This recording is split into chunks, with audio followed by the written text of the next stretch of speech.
Transfer 3M to the account of that lady and move them to my mansion. Paano kung siya palang ama? Kung bago ka pa lang sa channel neto, ibang kwento ni Ate Jane, istorya mo, ikwento ko. Huwag kalimutang pindutin ang notification bell at subscribe button. Bumuhos ang ulan na tila langit na umiiyak, dumadagundong sa bawat kalsada ng Maynila. Sa gitna ng trapikong halos hindi gumagalaw, isang motor ang patuloy na bumabaybay sa baha. Habang sakay nito, ang isang babaeng basang-basa at nanginginig sa labig, si Selena Torres. Isang single mom na food delivery rider. Nakasukbit sa kanyang likod ang isang maliit na backpack na kulay asul. At yakap-yakap niya ang anak niyang si Elia. 6 na taong gulang, maputla, may lagnat, at inuubo ng malalim. Parang sinasakal ang baga. Sandali lang anak, malapit na tayo. Anas ni Selena habang sinisikap i-balance ang motor sa madulas na kalsada. Ramdam niyang init ng katawan ni Elia na halos umuusok sa kanyang likod. Kapit lang anak, huwag kang bibitaw. Sa kabilang lane, nakaupo sa likod ng tinted na Rolls Royce, si Leonardo Villaruel. Isang bilyonaryo na bihirang lumabas sa publiko. Kilala siya bilang matapang, misteryoso, at walang kinikilalang kalaban sa mundo ng negosyo. Ngunit sa kabila ng kanyang yaman at impluwensya, may isang puwang sa kanyang puso na hindi kayang punan ng pera. Ang pagkawala ng anak na hindi niya kailanman nakilala. Nakatingin siya sa bintana habang ang ulan ay tumutulo sa salamin na para bang luha ng langit. Doon, napansin niya ang motor na halos mawalan ng balanse. Sakay ang isang babaeng may kasamang bata na tila wala ng lakas. Teka, bulong niya sa sarili, nakakapit sa manibela ng sasakyan. Driver, dahan-dahan. Sundan mo yung motor na yon. Sumunod ang driver. Nagmaniobra sa sikip na daan. Hindi maipaliwanag ni Leonardo ang biglang pintig ng kanyang puso. May kung anong kuryente ng alaala sa mga mata ng batang nakasandal sa ina. Hindi niya kilalang babae. O baka kilala niya? Sa tagal ng kanyang pag-iisa, bihira siyang may maramdaman. Pero ngayon ay parang may pamilyar na hinagpis sa eksenang nasasaksihan niya. Napahawak si Elia sa dibdib. Inubo ng malalim. Mama, ang sakit po. Mahinang bulong ng bata na halos hindi na marinig sa lakas ng ulan. Anak, huwag ka munang matulog. Gising ka lang, please. Pakiusap ni Selena, nanginginig na ang boses sa takot. Mabilis na lumingon si Leonardo sa driver. Anong kalye ito? Bilisan mo. Sundan sila kahit saan sila pumunta. Huwag kang mawawala sa likod nila. Noted, sir. Dumulas ang motor sa isang lubak. Muntik nang bumaliktad. Napasigaw si Selena, ngunit agad na itayo ang motor. Ang puso ni Leonardo ay parang piniga ng sarili niyang kaba. Hindi niya alam kung bakit ganun ang reaksyon niya. Hindi niya alam kung bakit hindi niya mapigilang tumitig sa batang parang pinaparusahan ng mundo. May tanong sa kanyang isipan na ayaw lumabas. Bakit parang kilala kong batang ito? Ang driver ni Leonardo ay may iniabot sa tablet. Sir, may dashcam footage tayo ng motor nila. Gusto niyong i-zoom in ang mukha? Napatango si Leonardo. Sa screen, nakita niyang profile ni Selena. Maputla, basang-basa. May pilat sa kanang pisngi. Ngunit ang mas bumabagabag sa kanya ay ang mukha ng bata. Ang hugis ng mata, ang ilong. Ang itinapilit iginuguhit sa gitna ng hirap. Imposible. Bulong niya. Selena? Bulong niyang sinabi. Halos hindi makapaniwala. Sa isang iglap, bumalik sa alaala niya ang isang gabing puno ng pagmamahalan. Isang babaeng nagngangalang Selena Torres. Isang relasyong nagtapos bigla. At isang sulat na nagsabing kailangang lumayo para protektahan ang isang inosente. Hindi siya nakasagot noon. Hindi rin siya kailanman nakatanggap ng sagot kung bakit siya iniwan. Ngayon, sa harap ng kanyang mga mata, ang parehong pangalan, ang parehong mukha, at isang batang tila may hawig sa kanyang kabataan. Muling bumusina ang mga sasakyan. Kinigising si Leonardo sa iniisip, ngunit buo na ang kanyang desisyon.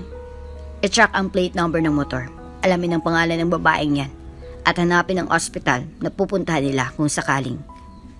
Kailangan ng tulong. Yes, sir. Walang sasaktan sa kanila, at siguraduhin mo makakarating sa akin ang bawat galaw nila. Sa kabila ng ulan, isang kwento ng matinding paghihirap at lihim ang bumabalot sa mag-inang sakay ng lumang motor. At sa loob ng mamahaling sasakyan, isang pusong matagal nang nananahimik ang muling nabuhay, tinatawag ng isang nakaraan na ayaw magpatahimik. At sa ilalim ng langit na walang tigil sa pagluha, nagsimula ang isang kwentong puno ng tanong, sakit, at pag-asa.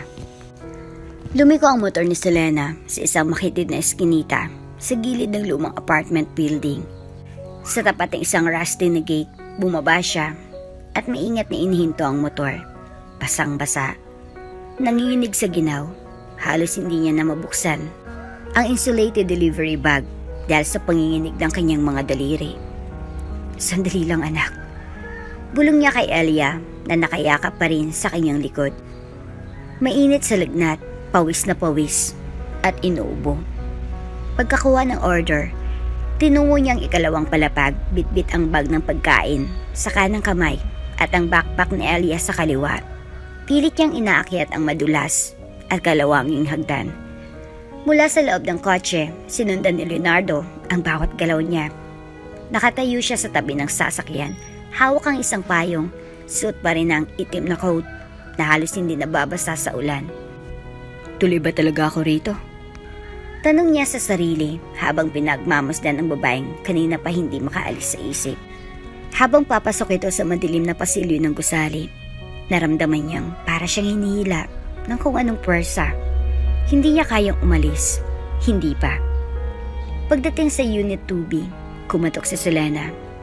May bumukas na pintuan. Isang lalaking mukhang inip at iritado. Miss, late ka na naman. Alam mo bang diabetic ang nanay ko?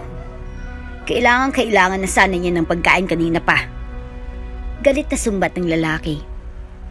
Pasensya na po talaga, sir. Nagka-problema po kasi ako dun sa daan. Umuulan po at sabay lingon niya kay Elia na umuubo na naman. Excuses, next time. Huwag ka na lang mag-accept ng order kung hindi mo kayang on time. Mga rider na pabigat. Sabay snatch ng paper bag sa kanyang kamay at isinara ang pinto. Hindi na napigilan ni Selena ang luha na kanina pa niya pinipigilan. Tahimik siyang bumaba ng hagdanan habang si Elia ay unti-unting bumigay sa sakit. Mama, ang dibdib ko po, parang may pako. Napatigil siya. Elia? Napaluhod siya bigla sa ilalim ng aninag ng ilaw sa hallway. Anak, huwag mo akong takutin. Nag-ubos Elia, malalim, matinis, masakit pakinggan. Nag-aalala ang mga residenteng dumadaan. Uy, yung bata, ubo ng ubo ah. Naku, baka COVID pa yan. Layaan nyo nga muna. Napaurong si Selena, sa halip na tulungan sila. Parang mga anino sa dilim ang mga tao. Nakatingin, nanguhusga, walang pakialam.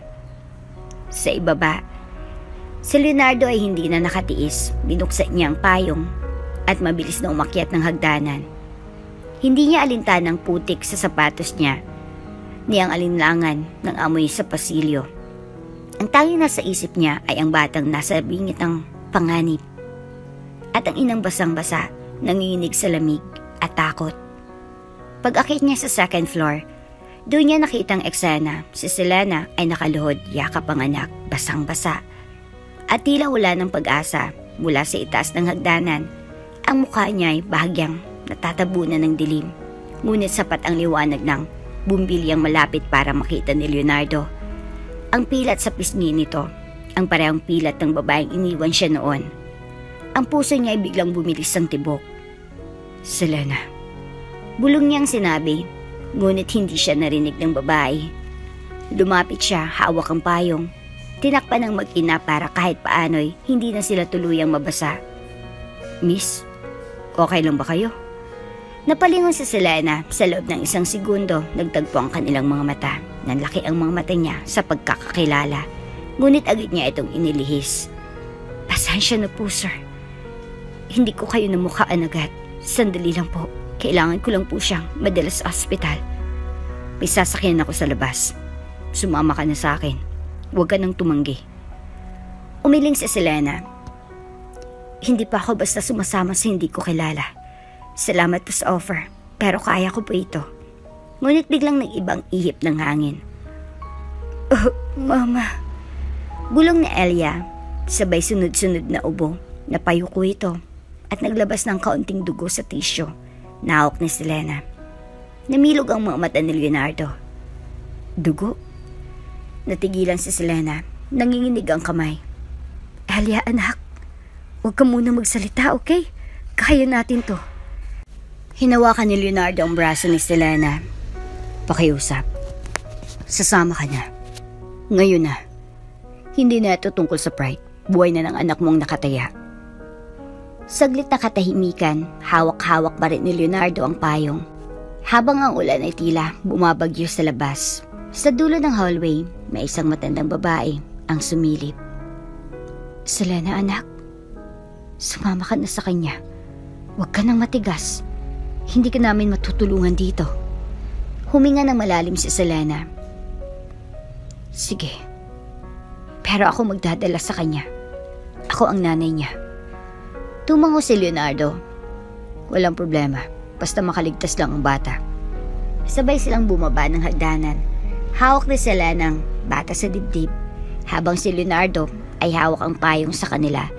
Sa ilalim ng ulan, habang dumadagundong ang langit, ang 2 taong pinaglayo ng madilim na nakaraan ay muling pinagbuklod ng isang batang nangangailangan ng himala.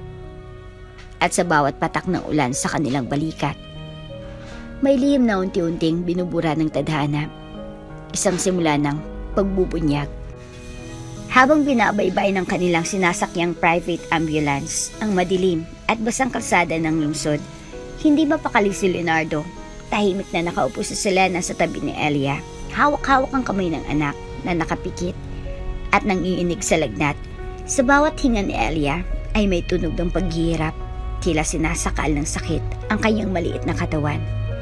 Ngunit sa isip ni Leonardo, may ibang ingay na mas malakas pa sa ulan sa labas. At sa tibok ng puso niya ngayon, ang tinig ng nakaraan, Selena Torres. Isang pangalang bumalik sa kanya na parang lintik na tumama sa dibdib niya. Isang gabing puno ng halakhak ng mga pangakong hindi natupad at ng halik na parang huling paghinga. Lahat iyon ay binuhay ng isang sulyap lang sa mukha ng babae kanina. Ang parehang pilat sa pisngi, ang parehang hugis ng mata at ang higit sa lahat, ang pangalan. Flashback, 7 taon nang nakalipas. Ang gabi malamig. Ngunit ang loob ng maliit na rest house sa Tagaytay ay mainit sa saya. Doon nang dinala ni Leonardo si Selena, isang waitress noon sa isang corporate event ng Villarreal Group. Hindi niya may paliwanag kung bakit nahulog siya agad. Wala itong makeup, wala itong mamahaling alahas. Ngunit ang bawat ngiti nito ay parang liwanag sa pusikit na dilim ng kanyang mundo. Hindi mo ba ako tinatakot? Tanong noon ni Selena habang tinatanggal ang apron. Bilyonaryo ka. Ako, wala lang. Hindi ko kailangan ng pangalan. Kailangan ko ng totoo. Sagot ni Leonardo sa bayakap mula sa likod. Sa buong 1 taon, palim silang nagkikita sa yate, sa tagong kondo, sa mga resort na malayo sa mata ng publiko. Iyon lang ang tanging paraiso ni Leonardo, si Selena. Sa likod ng kanyang posisyon, pera at responsibilidad, nahanap niyang katahimikan sa simpleng babaeng iyon. Ngunit isang araw, bigla na lang itong nawala. Wala na sa trabaho, walang social media, walang text, walang tawag. Wala nang kaibigan nito, tila nakalimot. Hanggang sa 1 linggo matapos itong maglaho, natanggap niya ang isang sulat. Isang sulat na tumapos sa lahat. Leonardo, kailangan kong lumayo. Hindi dahil hindi kita mahal. Diyos ko, mahal kita ng higit pa sa sarili ko. Pero may isang buhay na kailangan protektahan. Isang inosenteng kaluluwang hindi dapat madamay sa gulo ng mundo mo. Patawad kong hindi ko kayang ipaliwanag. Patawad kong ang pagmamahal ko ay kailangang isuko para sa kanyang kinabukasan. Selena, iyon lang. Walang ibang paliwanag. Nagalit siya, nagtanong, naghanap. Pero walang sagot, walang bakas. Para bang naglaho sa hangin ang babaeng naging buong mundo niya. Hanggang sa gabing ito, hanggang sa makitang muli ang mukhang iyon sa ilalim ng ulan. Pitpit ang isang batang may lagnat, may mata na halos salamin ng sariling kabataan ni Leonardo. Napalingon siya kay Elia, tulog ito. Ngunit ang nooy puno ng pawis, may kaunting tilamsik ng dugo sa sulok ng labi. Tanda ng malalim na ubo kanina. At kahit sa gitna ng paghihirap, naroon pa rin ang itsurang pamilyar. Ang hugis ng labi, ang ilong, lalo ng mata. Pwede bang? Hindi niya maituloy ang tanong. Napansin niyang nakatingin sa kanya sa Selena. Malamlam ang mata. Hindi ko pa rin maintindihan. Bakit ikaw ang sumulpot sa gabing ito, Leonardo?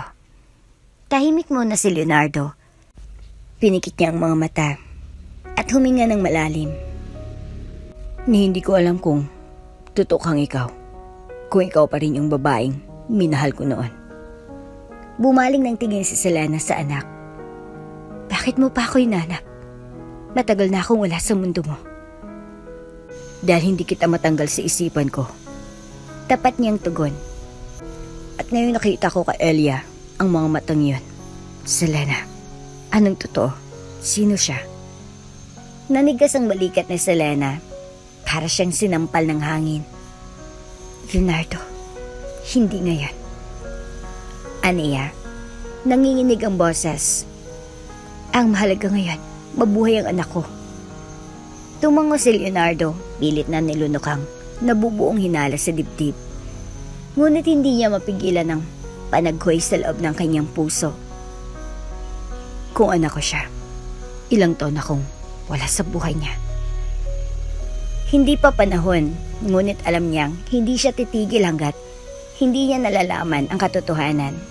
Sa ospital, mabilis silang tinanggap, dinala sa Elia sa emergency room. Habang sina Selena at Leonardo ay naiwan sa waiting area. Habang naghihintay, pumasok sa isip ni Leonardo ang plano. Kung hindi sasabihin ni Selena ng totoo, hingi siya ng DNA test. Hindi na siya papayag na mabuhay muli sa tanong, sa pagdududa. At kung totoo ang hinala niya, na si Elia ang anak niya, hindi niya nahaya ang mawala pa ito sa kanya. Sa likod ng salamin ng ospital, pinagmamasdan niya ang batang nakahiga sa stretcher at sa bawat pitik ng monitor ng pulso nito, tila sinasabi ng kanyang puso ng isang bagay na wala nang makakapigil. Baka ito nang sagot sa lahat ng nawalang tanong. Sa puting waiting area ng ospital, tahimik na nakaupo si Selena. Basang-basa pa rin ang buhok. Nanginginig, ngunit buong-buo ang pagyakap sa sarili. Tila iyon na lang ang natitirang lakas niya. Sa kanyang isip, isa lang ang paulit-ulit na dasal. Diyos ko, huwag mo pong kunin ang anak ko. Si Elia lang ang meron ako. Siya lang ang dahilan kung bakit ako nabubuhay. Habang tahimik siyang nagdarasal, pilit niyang ikinukubli ang nanginginig na kamay. Sa kabila ng lamig ng aircon, ang pawis sa kanyang batok ay tila apoy ng matinding takot.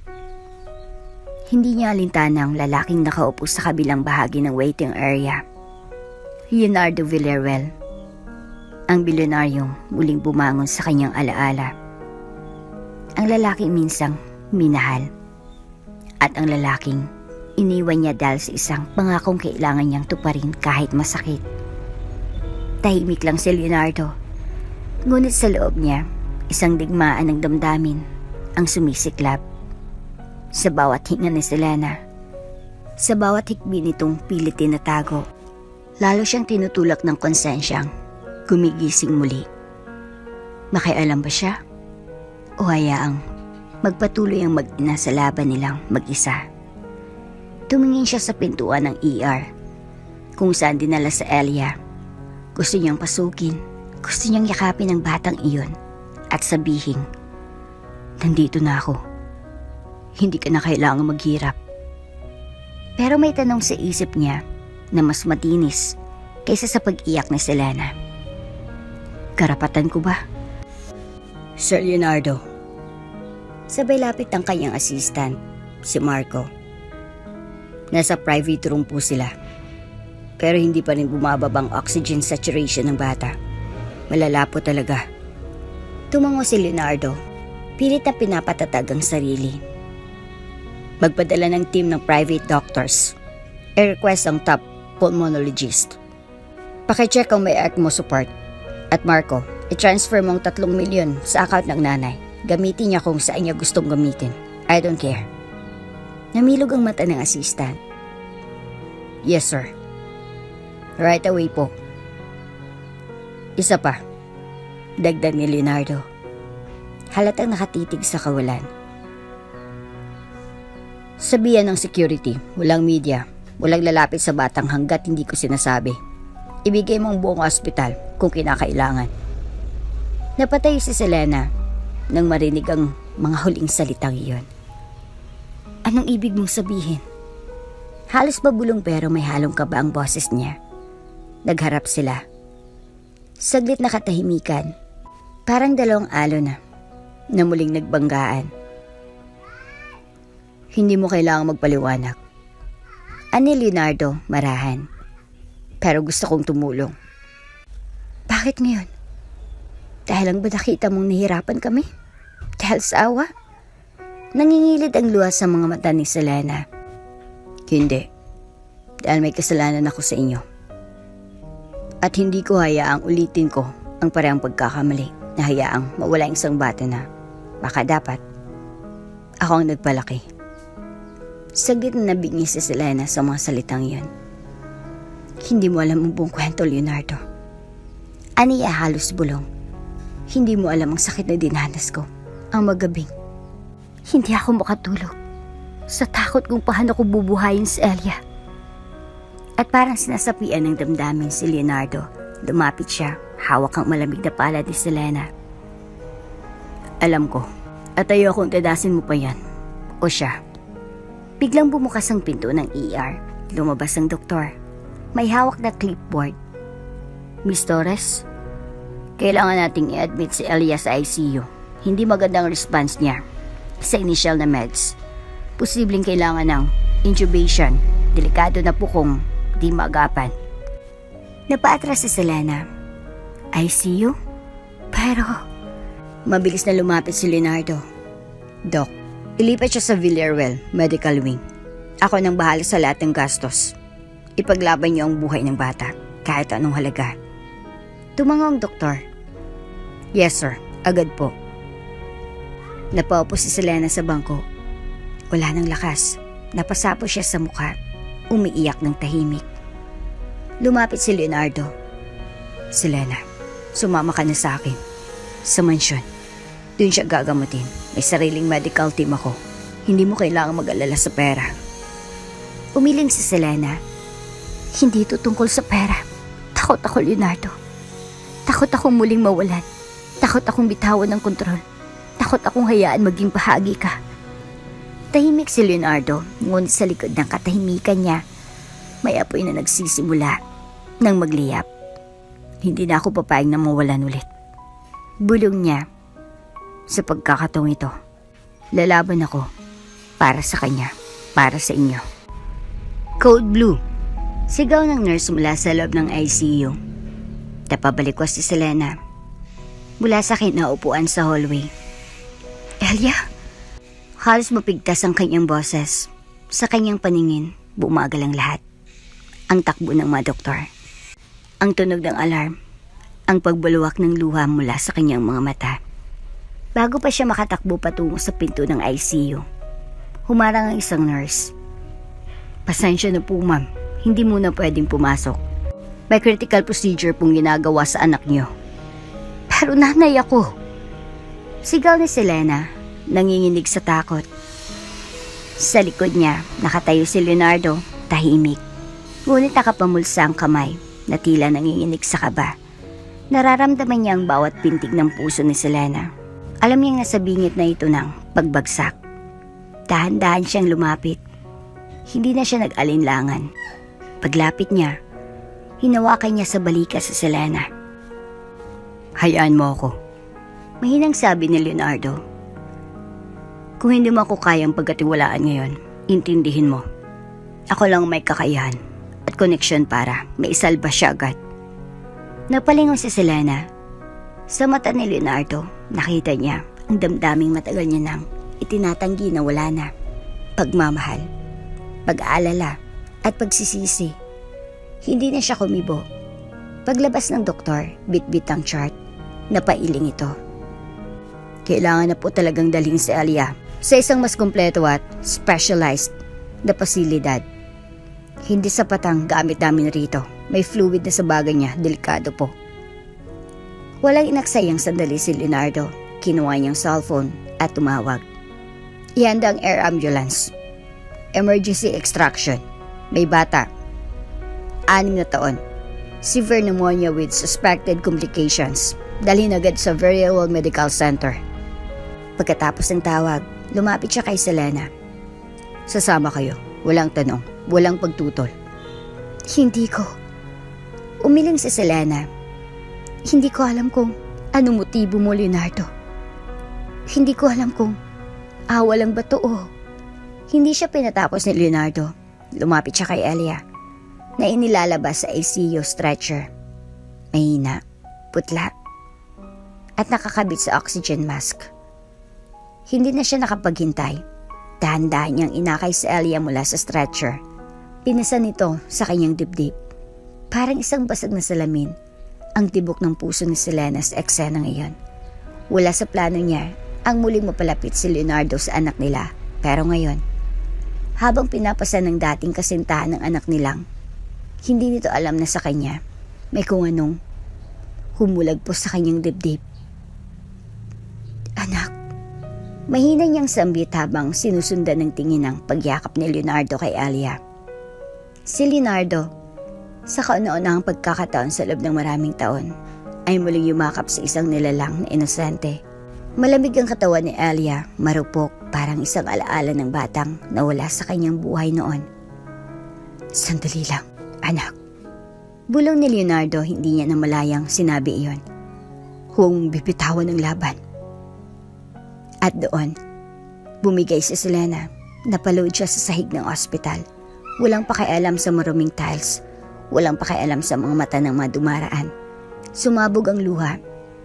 Ang hiningang pilit niyang pinipigil mula pa kanina. Ang takot na pinipilit niyang itago para magbukang matapang. Bakit ngayon mo lang kami hinanap? Bulong niya, hindi sigurado kung sinabi niya iyon sa hangin, sa Diyos o kay Leonardo. Dumating ang ambulance team. Sir, ready na po. Dito na po ang daan. Habang buhat-buhat ni Leonardo si Alia, sinabayan siya ni Selena. Nanginig pa rin. Ngunit wala nang lakas para tumutol. Ang katawan niya'y sunod na lang sa agos ng pagkakataon. Sa gitna ng high alert emergency ng Villarreal Medical Heliport, habang ang mga doktor ay mabilis na inaayos ang mga medical na gamit sa loob ng air ambulance, isang hindi inaasahang tagpo ang nagpahinto sa mundo ni Selena. Si Leonardo, ang lalaki minsang naging sentro ng kanyang puso, at ngayon ay muling naging bahagi ng realidad, ay tahimik na lumapit sa stretcher kung saan nakahiga si Alia. Nakakabit pa rin ang oxygen. Nanatiling walang malay. Hindi siya nagsalita, hindi siya nagpaalam. Walang pag-aalinlangan, marahang inakay si Alia sa kanyang mga bisig, parang isang yaman na natagpuan muli. At sa unang pagkakataon, mahigpit niya itong niyakap. Ang katawan ni Alia ay may init at marupok. Hindi nagre-react, hindi gumagalaw. Ngunit sa yakap na iyon, parang si Leonardo ang humihinga para sa anak. Isang ama na kahit hindi pa niya pinapatutuhanan na salita ay buong puso ng tinatanggap ang katotohanan matagal nang nakabaon sa kanyang pagkatao. Walang salita, wala ni isang hikbi, ngunit ang katahimikan ay mas malakas pa sa sigaw ng ulan sa labas. Nang makita iyon ni Selena, parang may sumabog sa damdamin niya. Yung pinipigil niyang emosyon mula pa sa kalsada hanggang sa ospital, unti-unting lumusot sa kanyang mga mata. At sa wakas, bumigay siya. Leonardo. Bulong niya mahina, halos bulong pero puno ng sakit. Bumagsak ang kanyang katawan sa gilid ng stretcher. Itinakip ang mga palad sa mukha. Ang luha niya ay hindi na mapigil.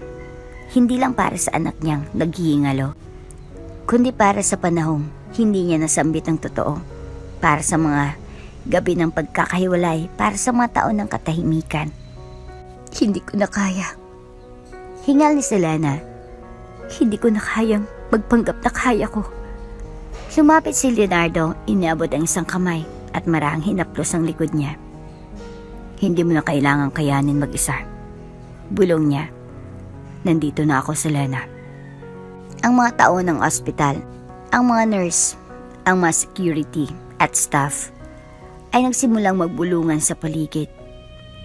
Si Leonardo Villarreal yan, di ba? Yung CEO ng Villarreal Group. Teka, yung babae. Siya yung single mom na viral kahapon, di ba? Ang bata, anak niya ba yun? Hindi yan ginagawa ni Mr. Villarreal kahit kanino. Bakit sobrang close nila? May relasyon ba sila dati? Mabilis kumalat ang haka-haka, pero wala nang pakialam si Leonardo. Ang nakikita lang niya ay ang payat na batang may tubo sa ilong. At ang babaeng minsang minahal, iniwan, at ngayon biglang bumalik kasamang isang mahalagang dahilan. Selena. Bulong niya habang pinupunasan ng luha nito. Please, sumama na kayo sa akin. Huwag mo na akong itaboy. Saglit na katahimikan. Hindi ko alam kung dapat pa akong maniwala sa iyo. Ani Selena, tinatanggap ang panyo mula kay Leonardo. Hindi ko hiningi ang buong tiwala mo. Hinihingi ko lang ang isang pagkakataon para sa anak natin. Kung siya man talagang anak natin. Nabitaw ni Selena ang panyo. Muling tubas ang kanyang tingin kay Elia. At sa sandaling iyon, hindi niya na kailangan ng DNA test o confirmation sa paraan ng pagyakap ni Leonardo. Sa paginig ng kamay nito habang hinahaplos ang buhok ni Elia, alam niyang ramdam nito ang koneksyon. Anak natin. Ulit ni Selena, mahina. Tumango si Leonardo. Oo. At hindi ko na siya pababayaan. Ipinagpatuloy ng mga nurse ang paglipat kay Elia sa loob ng air ambulance. Si Selena at Leonardo ay pinayagang sumama sa biyahe. Sa sandaling iyon, wala nang mayaman o mahirap. Walang galit, walang pride. Isang ina, isang ama, at ang kanilang anak na nangangailangan ng milagro. Habang sumasara ang pinto ng air ambulance, isang reporter ang nakasingit sa gilid ng gate kumuha ng litrato sa eksena. Leonardo Villarreal. Buhat ang batang may sakit at yakap ang isang babaeng hindi kilala sa lipunan. Sino siya? At sa gabing iyon, nagsimula ng umugong ang isang balitang hindi nila napaghandaan. Isang pamilyang bumalik mula sa anino ng nakaraan. Ang Villarreal Medical Center ay isang imposibleng tahimik na lugar sa gitna ng abalang lungsod.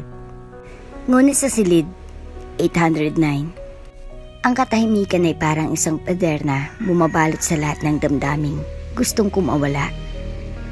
Doon, nakahiga si Elia, nakastabilize matapos ang matinding atake. Nakakabit pa rin ang oxygen cannula sa ilong niya habang tumutulong swero sa kaliwang kamay. Bumaba ng lagnat, ngunit nanatili ang kahinaan sa kanyang katawan. Ang bawat paghinga niya ay matagal ngunit pantay na. Tila sinasabi ng kalangitan na hindi pa tapos ang laban.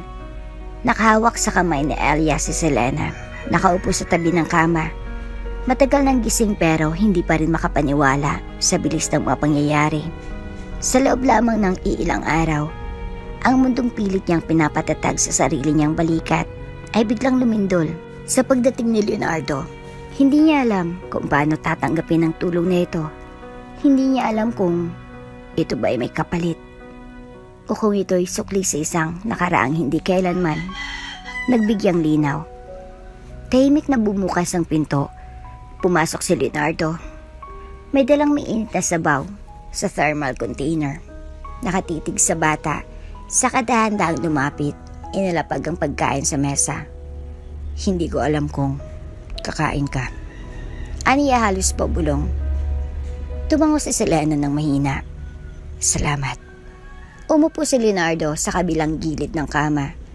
Pinagmasdan niya si Elia. Sabay na patingin sa batang kaliwang mata nito.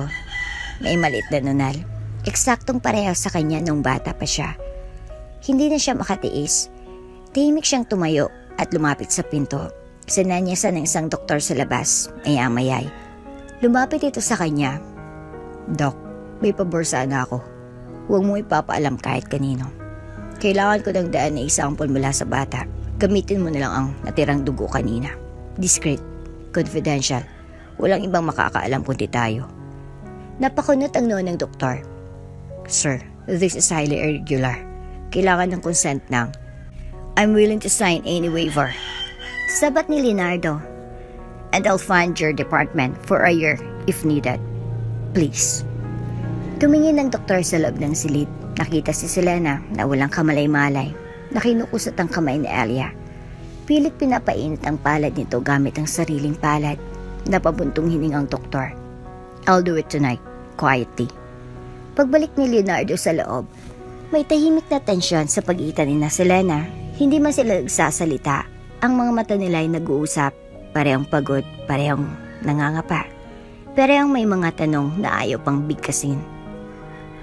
Hindi ko alam kung dapat ba kitang pasalamatan o dapat kong pagsarahan ng pinto. Wika ni Selena, hindi siya tumitingin kay Leonardo. Para akong nilulunod sa kabaitan mo, hindi ko inaasahan. Walang dapat palitan, Selena. Sagot ni Leonardo, diretso ang tono. Ginagawa akong matagal ko nang gustong gawin. Matagal mo nang gustong gawin? Napalingon siya, may pait ang ngiti. Natagal na rin akong naghintay noon, pero hindi ka dumating. Tumigil si Leonardo. Hindi ko alam, Selena. Wala akong alam noon. Tahimik ulit. Sa pagitan ng huni ng heart monitor at maraang tik-tak ng orasan, nanatiling nakababad sa tensyon ng buong silid. Lumapit si Leonardo sa salamin sa gilid ng kama. Tiningnan niya ang sarili, ngunit ang nakikita niya ay ang mukha ng batang nakahiga, mahina, marupok, pero matapang. Sa mga mata ni Elia, kahit nakapikit ito, may pilit na sinasambit ang kaluluwa. Bakit ngayon lang? Alam mo ba, minsan kong pinangarap maging ama. Wika ni Leonardo, halos hindi marinig. Pero nawala yung pangarap na yun. Nagpipigil si Selena, ngunit nararamdaman niyang bawat salita ni Leonardo ay unti-unting kumakatok sa pader na itinayo niya sa kanyang puso. Hindi ito madali para sa akin. Dagdag pa ni Leonardo, pero kung may katiting na posibilidad na siya'y anak ko, hindi ako titigil. Hindi sumagot si Selena. Tumingin si Leonardo sa kanya, taimtim, at kahit hindi siya, hindi ko kayo iiwan. Huli ng lahat para sa mga salita, pero hindi pa huli ang mga gawa. Muling tumula ang luha ni Selena. Hindi niya alam kung ito ba ay dahil sa takot, pagod, o dahil sa pag-asang pilit niyang nilalabanan. Pwede ba akong manatili rito ngayong gabi? Tanong ni Leonardo, halos may kaba. Saglit siyang pinagmasdan ni Selena. Sige, mahinang sagot niya. Pero huwag mong kakalimutan, kahit anong sabihin mo, hindi mo pa rin alam ang lahat. Tumango si Leonardo. Kaya nga nandito ako para malaman. Habang unti-unting lumalalim ang gabi, nanatili silang magkatabi sa tahimik na silid. Sa labas ng bintana, bumubuhos ang ulan, parang sinasariwa ang bawat sakit. Ngunit sa likod nito, may pangakong paglinaw ng ulap. At sa bawat pagtingin ni Leonardo kay Elia, lalo niyang nararamdaman, may koneksyon silang hindi mapuputol. Tahimik ang buong silid sa loob ng Verelwell Medical Center suit. Tanging ang mahina at pantay na tunog ng heart monitor ni Alia ang maririnig. Nakahiga pa rin ang bata. Maputla ngunit bahagyang kumalma mula sa matinding pagsubo kanina. Ang oxygen mask ay nakapwesto pa rin at ang maliit niyang dibdib ay marahang umaangat sa bawat hinga. Nasa isang sulok ng silid si Selena, nakatayo sa tabi ng bintana habang si Leonardo ay tahimik na nakaupo sa isang silya malapit sa kama. Kanina pa siya pinagmamasdan ni Selena, hindi dahil sa takot, kundi dahil sa bigat ng damdaming. Hindi niya na kayang ikubli. Sa loob ng maraming taon, kinikimkim niya ang sakit, ang galit, ang tanong. At ngayon magkasama silang muli. Habang nasa bingit ng panganib ang kanilang anak, wala na siyang dahilan para hindi ilabas ang lahat. Bumuntong hininga siya, malalim, mabigat. Leonardo. Tawag niya, bagyang nanginginig ang boses. Kailangan nating mag-usap. Tumango si Leonardo, agad na tumayo. Sige, pakinggan kita. Tumalikod si Selena mula sa bintana. Nilapitan siya at tumigil sa harap nito. Wala nang takas, wala nang dahilan para magpaligoy-ligoy. Buntis ako nang iniwan kita.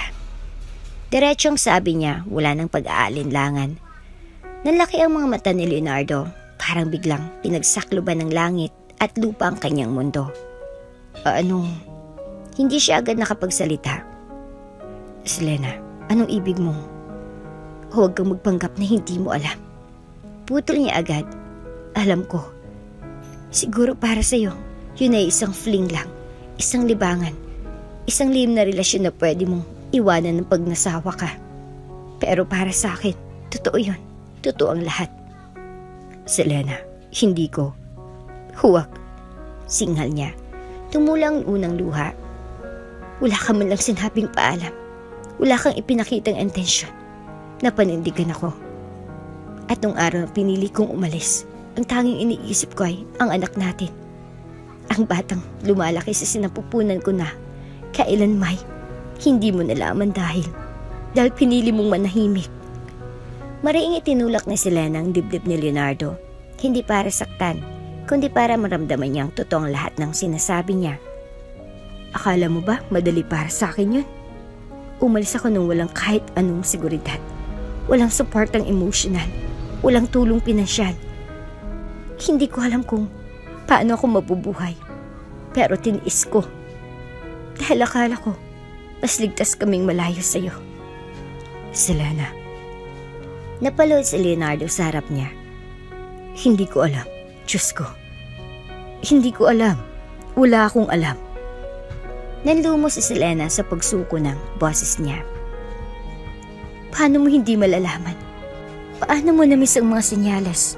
Siyang mga gabing hindi na ako nagpapakita? Siyang mga sulat na hindi ko ibinibigay? Hindi mo man lang pinansin kung bakit? Hinanap kita. Sagot ni Leonardo, desperado. Selena, hinanap kita. Ginamit kong lahat ng koneksyon ko. Pinahanap kita sa mga kaibigan mo, sa kumpanya niyo noon. Wala kang iniwang bakas at ang huling iniwan mo sa akin ay sulat. Napatigil si Selena. Yung sulat. Akala ko babasahin mo lang at makakalimutan mo. Hindi.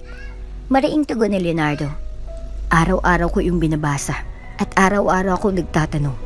Sinong pinoprotektahan mo? Anong tinatakbuhan mo? Wala akong natanggap na sagot. Hanggang ngayon. Lumingon si Selena sa higaan ng anak nila. Si Alia. Mahina niyang sambit. Siyang pinoprotektahan ko noon. Siyang dahilan kung bakit ako umalis. Pero bakit mo ako pinarusahan sa pamamagitan ng pagkawala niyo? Tanong ni Leonardo, puno ng sakit ang boses. Bakit ba ako tinanggal sa pagkakataong maging ama? Tumulo ang luha ni Selena. Dahil takot ako. Takot ako sa mundo mo. Sa yaman mong hindi ko kayang tapatan. Sa mga taong pinalilibutan ka.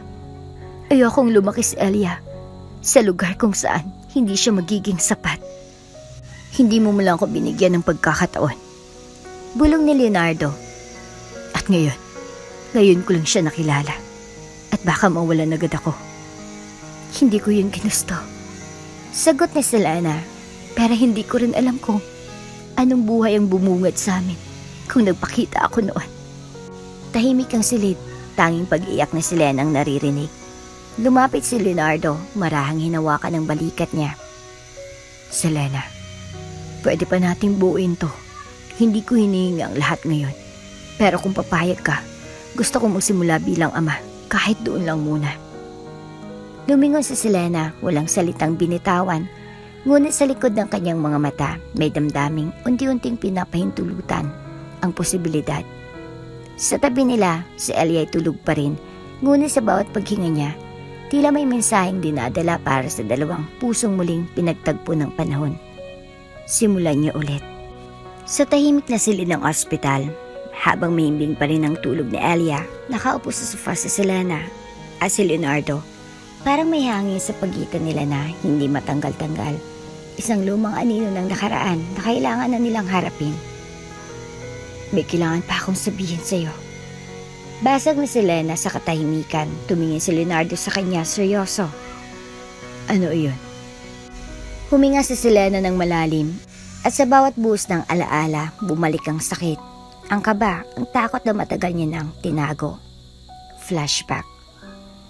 Mainit ang araw nang tawagan siya ni Doña Patricia Villaruel, ang madrasta ni Leonardo, isang sekretarya ng Villaruel Group, ang nagbigay ng card sa kanya matapos isang private event kung saan nagkatrabaho siya. Nakasaad roon ang petsa, oras at address ng hotel suite. Wala siyang ideya kung bakit. Ngunit sa pagpasok niya sa kwartong iyon, agad niyang naramdaman ang malamig na enerhiya. Sa harap ng salaming mesa, nakaupo si Doña Patricia. Elegante, matikas, at may tingin na kayang gawing abo ang kahit sinong ordinaryong tao. Miss Torres, panimula ng ginang, I'll go straight to the point. What you and Leonardo have, it ends now. Nanlamig si Selena. Ano pong ibig niyong sabihin? Hindi ka para sa kanya. He's set to marry someone from the Salazar family next year. Matagal ng plano ng pamilya namin iyon. You? You're a distraction. Hindi ko siya kinakahawak. Hindi mo siya kayang protektahan. Malamig ang boses ni Doña Patricia. Pero ako? Kaya ko. Alam mo bang may liver condition ng anak ko? Isang stress lang. Maaring ikamatay niya. Napalunok si Selena. Noon pa man, alam niyang may sakit si Leonardo, pero mild lang, hindi naman critical. Kung mahal mo siya, lalayo ka. Hindi siya nakaimik. Binuksan ni Doña Patricia ang isang sobre. May lamang tseke. 500,000. Enough to start over. Enough to save the child you're carrying. Paano niyo? Don't insult me, Selena. I know everything, lalo ng pagbubuntis mong pilit mong itinatago. So bago pa siya mabalitaan ni Leonardo, bago ka pa niya mapilitan pakasalan out of pity, tapusin na natin to. Napaluwa si Selena. Hindi ako bayarang babae. Pero kailangan mo ng pera, hindi ba? Sabat ng matanda. Kaya mong itaguyod ang anak mo sa sariling paraan, malayo sa gulo ng mundong ito. At sa araw na yon, tumayo siya, hindi bilang mahina, kundi bilang ina. Tinanggap niyang sobre, hindi dahil sa suhol, kundi dahil alam niyang walang lugar ang pagmamahal niya sa isang mundo kung saan palaging tinitimbang ang halaga ng tao sa apelyido at yaman. Bumalik sa kasalukuyan si Selena habang nangingilid ang luha sa kanyang mga mata. Tinanggap ko ang pera ng madrasta mo. Pag-amin niya, hindi dahil gusto kong layuan ka, kundi dahil wala akong laban noon at takot akong si Eliang magdusa. Natigilan si Leonardo, parang tinamaan ng dos por dos sa likod. Si Doña Patricia. Bulalas niya. Siya ang dahilan kung bakit ka nawala. Tumango si Selena. Walang araw na hindi ko pinagsisihan. Pero oras na tumibok si Elia sa sinapupunan ko, mas pinili kong lumayo kaysa makipaglaban sa mundong ayaw sa tulad ko. Hindi na nakakibo si Leonardo. Nanginig ang kanyang mga kamay. Pinipigilan ang pag-alsa ng galit sa kanyang dibdib. Wala akong alam. Mahinang bulong niya. Selena, Diyos ko. Kung alam ko lang. Kung may nagsabi lang sa akin kahit ano. Walang nagsabi. Putol ni Selena. At hindi ko rin sinabi. Kasi alam kong kahit malaman mo, pipilitin mong labanan sila. At ayokong ikaw naman ang mawalan. Napayo ko si Leonardo. Hinagod niyang mukha gamit ang dalawang palad. Pilit niyang isnasara ang mga mata para hindi tumulo ang mga luha. Pero huli na. Bakit laging ganito ang buhay natin, Selena? Tanong niya. Laging may pumapagitna. Laging may umaagaw. Siguro dahil hindi tayo nilalayong maging madali. Sagot ni Selena. Halos bulong. Pero hindi ibig sabihin, hindi na tayo pwedeng lumaban ngayon. Tumingin si Leonardo kay Elia at marahang lumapit sa kama. Hinawakan niyang kamay ng bata at sa unang pagkakataon, buong puso niyang naramdaman ang koneksyon. Hindi lang sa laman, kundi sa kaluluwa. Hindi ko nahayaang may pumagitna sa amin. Wika niya. Hindi ko hayaang ang madrasta ko, ang kahit sino, ang gumawa ulit ng desisyon para sa buhay ko. Hindi mo siya kilala, Leonardo. Hindi siya titigil. Then, mas hindi ako titigil. Tahimik na nagtagpo ang kanilang paningin. Dalawang taong pinaghiwalay ng kasinungalingan, pero muling pinaglapit ng katotohanan. At sa gitna ng katahimikan, sa pagtanggap ng bawat sugat ng nakaraan, may pag-asang unti-unting bumubukas sa puso nilang pareho. Maagang umaga, pumasok ang malamlam na liwanag ng araw sa malawak na silid ng Villarreal Medical Center. Sa tabi ng kama ni Elia, nakaupo pa rin si Selena. Gising magdamag, walang iniintindi kundi ang bawat paghinga ng kanyang anak. Tahimik si Leonardo sa kabilang gilid. Hawak pa rin ang kamay ni Elia. Hindi siya umuwi, hindi siya umalis. Parang lahat ng iniwan niyang mundo ay nawala sa halaga ngayong narito ang anak niya minsan ay pinagkait sa kanya at ang babaeng minsan niyang minahal na may dalang sugat na hindi niya namalayang siya palang sanhi. Ngunit ang katahimikang iyon ay biglang napunit sa isang tinig. Ma? May nang tawag mula sa kama. Napalingon si Selena. Anak! Napaluha siya sa tuwa. Gising ka na! Elia, anak! Gising ka na! Dali-daling lumapit siya sa anak at maranghin aplos ang pisngi nito. Napadilat ng kaunti si Elia, pagod pa rin ang mata pero may bahid ng ngiti sa labi. At sa punto ngayon, tumingin si Elia sa direksyon ni Leonardo. Tito, may inang bulong ng bata. Ikaw po yung may dalang sabok hapon. Para kay Leonardo, ang salitang tito ay parang salitang itinarak sa kanyang puso. Masaya siya, oo. Dahil gising ang bata. May ngiti, may pagkilala, ngunit masakit din dahil hindi siya tinawag na papa. Hindi pa ngayon. Ngunit bago pa man niya maisip kung paano sasagot, agad nang ngumiti si Leonardo. Oo, Ella, ako yun. Masarap bang sabaw? Tumango ang bata. Mainit at mabango. May isa pa akong dadalhin bukas. Sagot ni Leonardo, pilit pinapatatag ang boses. Napangiti si Selena pero pagkatapos ng sandaling iyon ng ligaya, muli na namang bumigat ang hangin sa pagitan nila. Lumayo siya saglit at tumayo sa tabi ng bintana. Hindi yun napansin ni Elia na muling pumikit sa pagod. Mabilis siyang nakatulog muli. Lumapit si Leonardo kay Selena. Baka pwedeng dito na muna kayo. Di ko kayo pipilitin, pero mas magiging ligtas kayo rito, lalo na siya. Napailang si Selena, dahan-dahan pero may bigat. Hindi kami pwedeng umasa sa iyo, Leonardo. Napakunot noo si Leonardo. Bakit hindi? Dahil darating ang araw na mapapagod ka rin. Sagot ni Selena. At ayoko masanay ang anak ko na sa mundong maaring mawala ka sa isang iglap. Hindi ko kayang panoorin muli siyang masaktan. Hindi ako aalis, Selena. Mariing sabi ni Leonardo. Hindi na ako yung lalaking tahimik lang pag may problema. Ngayon, lalaban ako para sa anak ko. Anak natin. Pagputol ni Selena. At oo, lalaban rin ako. Pero hindi ibig sabihin ay tatanggapin ko agad lahat ng alok mo. Hindi to simpleng tulong, Leonardo. Ito ang buong direksyon ng buhay naming mag-ina. Napahok si Leonardo sa sinturon niya, iniwas ang tingin, sinubukang kontrolin ang emosyon. Gusto ko lang bumawi. Bulong niya. Yun lang, hindi kita pipilitin, pero hayaan mong patunayan kong hindi kita iiwan. Napatingin si Selena sa kanya, matagal, taimtim. Kaya ko siyang buhayin. Aniya, kahit ilang trabaho pang pasukin ko, kahit ilang gabi pa akong hindi matulog.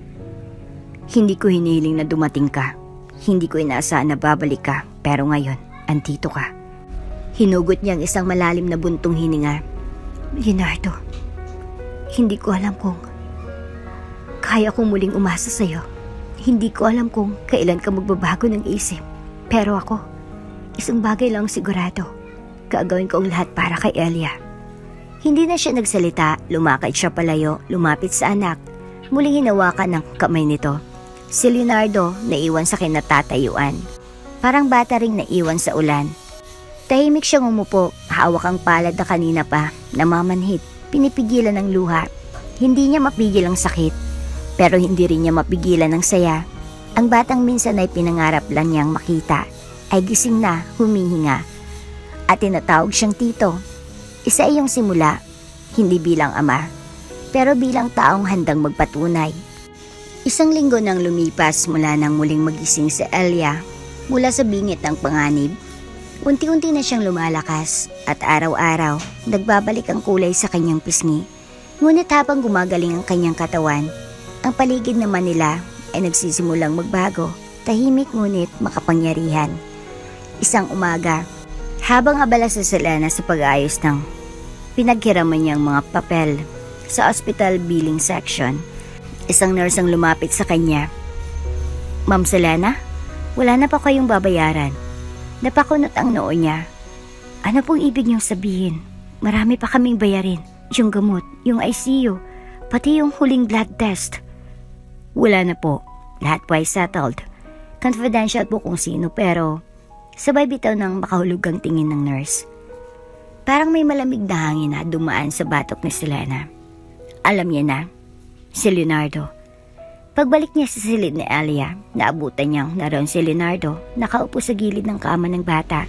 Binabasa nito ng picture book. Ang bata, bagamat mahina pa, ay nakangiti habang nakikinig. Tito Leo, ang cute nitong tiger oh. Sabat ni Elia. Tumawa si Leonardo. Ikaw ang mas cute, pero huwag kang sisigaw. Baka mapagod ka. Napendo si Selena sa pintuan. Pinapanood ang tagpo. Sa unang pagkakataon, nakita niya si Leonardo na hindi CEO, hindi bilyonaryo, kundi isang lalaki marunong magbasa ng kwento sa isang batang, sabik sa atensyon ng isang ama. Ano ginagawa mo rito? Tanong niya, hindi galit, pero may distansyang, hindi pa rin niya binibitawan. Tumay si Leonardo, inaabot ang libro kay Elia. Magpahinga ka muna, buddy, balikan kita bukas. Lumapit siya kay Selena, may dalang brown envelope. Lahat ng utang mo sa ospital, sa dating inuupahang apartment, pati yung dating motor mo, wala na. Tinubos ko na, bayad na lahat. Hindi ko yan hinihingi. Mahinang sabi ni Selena, pero hindi tinanggap ang envelope. Alam ko, sagot ni Leonardo, kaya hindi ko ito binibigay bilang utang na loob. Ginagawa ko to dahil gusto ko, dahil responsibilidad ko, at higit sa lahat, dahil mahal ko sa Elia. Mahal mo siya. Ulit ni Selena. Pero paano mo mamahalin ng isang batang halos 7 taon mong hindi kilala? Sa bawat araw na kasama ko siya ngayon. Sagot ni Leonardo. Naaalala ko kung paano ko siya dapat kasama noon. Tahimik si Selena. Mahal ko rin ang nanay niya. Dagdag ni Leonardo halos pabulong. Alam kong hindi mo pa ako pinapatawad, pero kung darating ang araw na yon, sana andito pa rin ako. Pagkalipas ng 2 araw, isang SUV ang huminto sa tapat ng ospital. Lumabas si Marco, ang assistant ni Leonardo, at may iniabot na blueprint kay Selena. Ano to? Tanong niya, hawak-hawak ang plano ng isang maliit na bahay. Instruction ni Sir Leo. Pinagawan kayo ng bahay, malapit lang sa main mansion. Hindi sa compound mismo, pero walking distance lang. Gusto niyang may sarili pa rin kayong space. Hindi ko yan tatanggapin. Agad niyang sabi, inaabot muli ang plano. Ma'am, sabat ni Marco. May title na po. Nakanim po kay Elia. Napatigal si Selena, wala siyang masabi. Lumipas ang mga araw. Lumipas sila ni Elia sa bagong bahay. Isang modernong bungalow. May 2 silid, simpleng hardin at may sariling reading nook para kay Elia. Hindi ito enggrande pero puno ng pag-aalaga. Walang engranding kagamitan pero halatang bawat sulok ay inisip para maging tahanan. Araw-araw, bumibisita si Leonardo. Minsan may dalang bulaklak, minsan prutas. Pero ang madalas niyang bitbit, oras at atensyon. Magkwento ka ulit ng tiger, Tito. Sabik na sigaw ni Elia tuwing hapon. Minsan, sa pagitan ng pagbabasa, tahimik lang si Selena sa kusina, nagmamasid. Hindi niya maitago sa sarili na unti-unti, lumalambot ang puso niya. Lalo na tuwing tatawa si Elia. Lalo na tuwing titingin si Leonardo sa anak nila na parang buong mundo niya ito. Ngunit hindi lahat ay tahimik. Isang araw, habang namimili sa grocery malapit sa subdivision, may 2 babaeng nag-uusap malapit kay Selena. Yung nakatira raw sa likod ng mansyon. Siya daw yung single mom na may anak sa CEO. Totoo ba yun? Naku, sinabihan ako ng kumpare ko sa Verialwell Holdings. Nagpapatayuran ng trust fund ang boss nila para sa bata. Di sila na? Napatungo si Selena, gusto niyang lumubog. Gusto niyang sigawan ng mundo. Na wala siyang sinasakal, wala siyang kinukontrol. Pero sa halip, pinilit niyang ngumiti, kinuha ang bayad at umalis. Pag-uwi niya, nadatnan niyang magkayakap sa sofa si Elia at Leonardo. Parehong nakatulog, parehong payapa. At doon niya muling naalala.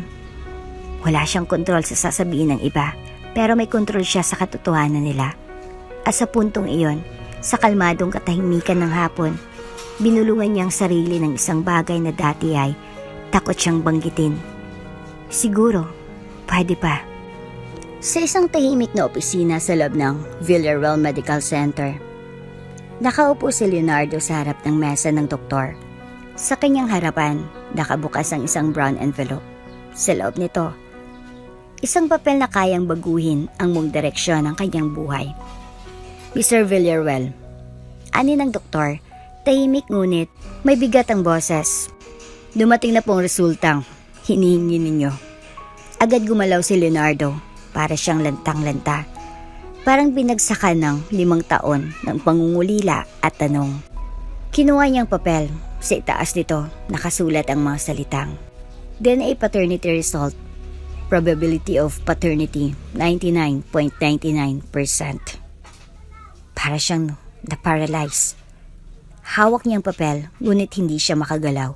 Hindi siya makapagsalita. Tila bawat titik ay lumulunod sa kanya sa dagat ng emosyon. Anak ko si Elia. Hindi hula. Hindi tsansa. Hindi pangarap lang. Totoo. Dugo niya. Laman ng laman niya. Napapikit si Leonardo. Pinipigilan ng pangingilid ng luha, pero mabilis iyong bumagsak sa kanyang pisngi. Gusto ko lang malaman. Bulong niya sa doktor. Kung may karapatan na akong tawaging sarili kong anak ang batang yon. May karapatan po kayo, pero higit pa riyan. Sagot ng doktor. May obligasyon na rin po kayong ipaglaban siya, hindi lang sa batas kundi sa puso. Tumango si Leonardo marahan. Hindi niya alam kung paano sasabihin ito kay Selena, hindi dahil natatakot siyang galit ito. Alam na naman nilang posible talaga, pero natatakot siya sa responsibilidad na kaakibat ng katotohanan ang muling pagkakaroon ng pamilya. Pag-uwi niya sa bahay nila ni Selena at Elia, nadatnan niyang nagpipinta sa Elia sa terrace gamit ang mga watercolor na bigay niya noong nakarang araw. Si Selena naman ay nasa kusina, tahimik na naghuhugas ng mga tasa. Alam ni Leonardo na hindi pa ito handang marinig ang balita, kaya't minabuti niyang lapitan muna ang bata araw-araw at pinapalambot ang kanyang puso. Elia? Tawag niya. May ngiting pilit niyang pinatatag. Napalingon ng bata. Tito Leo! Tumakbo ito sa kanya at niyakap ang kanyang hita. Yumuko si Leonardo. Isinukbit ang bata sa kanyang kandungan. Anong ginagawa mo, buddy? Gumagawa ko ng card para sa'yo. Proud na sagot ng bata. Kasi mabait ka at... Kasi sana hindi ka na umalis. Napangiti si Leonardo pero may kirot sa dibdib. Hindi ako aalis. Sagot niya. Hindi na. Napatingin si Elia sa kanya, seryoso. Tila may gustong itanong na pinipigilan. Anong iniisip mo? Tanong ni Leonardo. Napabuntong hininga si Elia. Tito? Tutog po ba na lahat ng batay may tatay? Napatigil si Leonardo. Oo, sagot niya, dahan-dahan. Pero minsan, hindi sila kasama ng tatay nila. Gusto ko pong totoong tatay. Bulong ni Elia habang idinantay ang ulo sa balikat ni Leonardo. Para may sumabog sa loob ng dibdib niya, isang hiling, isang inosenteng dasal ng batang hindi alam ang lalim ng sinasabi niya. Pero sapat iyon para tuluyang gumuwang lahat ng takot ni Leonardo. Hindi niya nakinaya, tahimik siyang umiyak habang yakap-yakap ang bata. At sa loob ng simpleng terrace na iyon, habang nilalaro ng hangin ng papel at pintura sa pagitan ng mga kulay at ng malalambing na hinga ng isang bata, nabuang isang panata. Hindi kita iiwan, Elia. Nang sumunod na araw, sinubukan niyang sabihin kay Selena ang katotohanan, ngunit tila nahulaan na nito. Habang nag-aayos si Selena ng mga gamit ni Elia sa kabinetang bagong bahay, bigla itong tinanong si Leonardo. May resulta na ba? Napahinto si Leonardo. Bakit mo tinatanong? Dahil tahimik ka kahapon, pero mas malapit ka kay Elia. Parang may gusto kong sabihin pero hindi mo masabi. Hinugot ni Leonardo ang envelope mula sa bulsa ng jacket niya. Tahimik itong iniabot. Tinanggap ni Selena, binasa at tumango. Alam ko na bagong paibigay. Sabi niya. Selena, hindi ako galit. Wika niya at sa kauna-unahang pagkakataon, ngumiti ito, payapa pero pagod. Nagpapasalamat ako.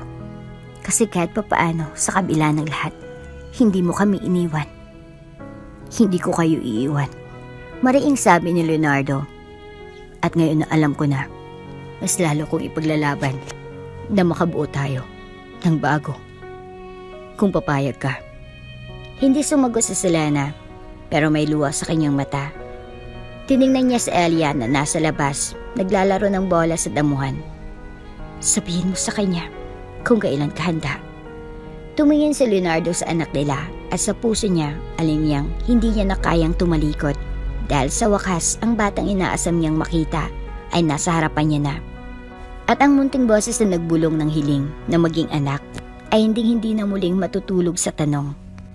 Isang gabi habang nakahiga si Elia at mahimbing ang tulog, dinala ni Leonardo si Selena sa garden ng bagong bahay nila.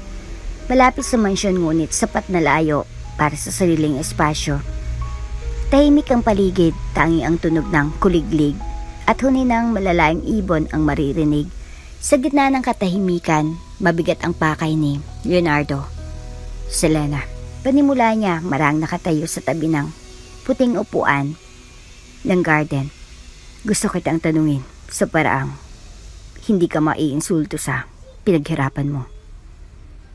Tiningnan siya ni Selena. Seryoso? Sige, sabihin mo na. Huminga ng malalim si Leonardo. Gusto ko sanang isama kayo sa mansyon. Hindi bilang bisita. Hindi bilang pinapasilong. Gusto ko bilang pamilya. Lalo na sa Elia. Nagbuntong hininga si Selena. Alam mo kung anong ibig sabihin yan, di ba? Kapag lumapit kami roon, wala nang atrasan. Mabubunyag sa lahat. Tumango si Leonardo. Handa na ako. Pero ako, napayo ko si Selena. Hindi ko pa rin alam kung handa akong harapin ang mundo mo. Lalo na ngayon. Gusto ko lang na may 24/7 medical support sa Elia. Dagdag niya. Ayoko na siyang isugod sa ospital kapag may emergency. May sariling clinic sa mansyon. May mga doktor, may sariling oxygen tank, may sariling ER.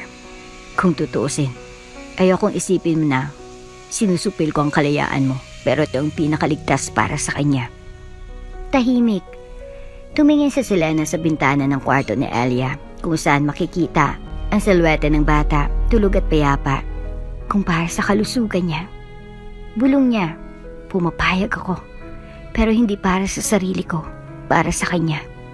Dahan-dahang lumapit si Leonardo at hinawakan ang kamay nito. Selena, salamat. Kinabukasan, isang maaliwalas na araw, sabay-sabay silang lumapit sa Villarreal Mansion.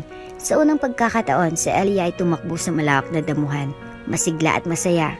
Nagpakawala ito ng halakhak na matagal nang hindi narinig ni Selena. Ang laki po ng bahay, Tito Leo! Sigaw ni Elia. May fountain pa! Hindi lang yan. Sagot ni Leonardo. May treehouse sa likod at library sa loob. May mini kitchen kung saan pwede kayo magluto ng cookies. Napangiti si Selena pero sa loob-loob niya naramdaman ng kirot ng pagkabahala. Ito na bang simula o simula ng muling pagkawala? Ngunit bago pa man siya makapagpahinga, sumabog ang balita sa media. Headline: Bilyonaryo, natagpuan ng nakatagong tagapagmana. Kinumpirma ng Villarreal Group na may batang tagapagmana si Leonardo Villarreal na ngayon ay nakatira sa loob ng kanyang mansyon.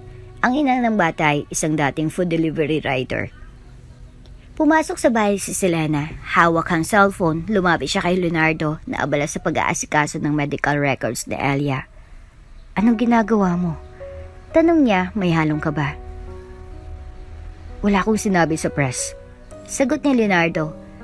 Pero hindi na talaga ito mapipigilan. May kumuha ng litrato. Kumalat ang machismis. Isa sa mga board member ang nag-leak ng report tungkol sa DNA result. Leonardo, hindi ako sanay sa ganito. Bulong ni Selena, halos mapaiyak. Ayoko magising sa Elia na binabati ko sa online. Ayoko habang lumalaki siya. Pinapaalala ng mundo na hindi siya plinano. Hindi siya kinilala agad. Lumapit si Leonardo. Pero Selena, hindi ba panahon na para itayo natin siya sa harap ng mundo? Hindi para pag-usapan siya, kundi para igalang siya. Hindi siya produkto ng kahapon. Siya ang kinabukasan ko. Pati ako? Tanong niya, tahimik. Kasama rin ba ako sa kinabukasan mong sinasabi? Kung papayag ka. Sagot ni Leonardo, buang loob. Oo. Hindi pa rin sigurado si Selena kung anong nararamdaman niya. May bahagi sa kanya na nagsasabing takot siya, pero sa bawat araw na lumilipas, sa bawat ngiting ibinibigay ni Elia, at sa bawat paghakbang ni Leonardo palapit, hindi niya maiwasang isipin. Pwede pa nga siguro. Kinagabihan, habang pinapatulog si Elia, hinaplos ni Selena ang batok ng anak. Anak? Bulong niya. Handa ka na bang malaman kung sino talaga si Tito Leo? Napadilat si Elia. Siya po yung tatay ko, diba? Nanlamig si Selena. Paano mo nalaman? Kasi po, ngumiti ang bata. Kanya nang tingin niya sa akin.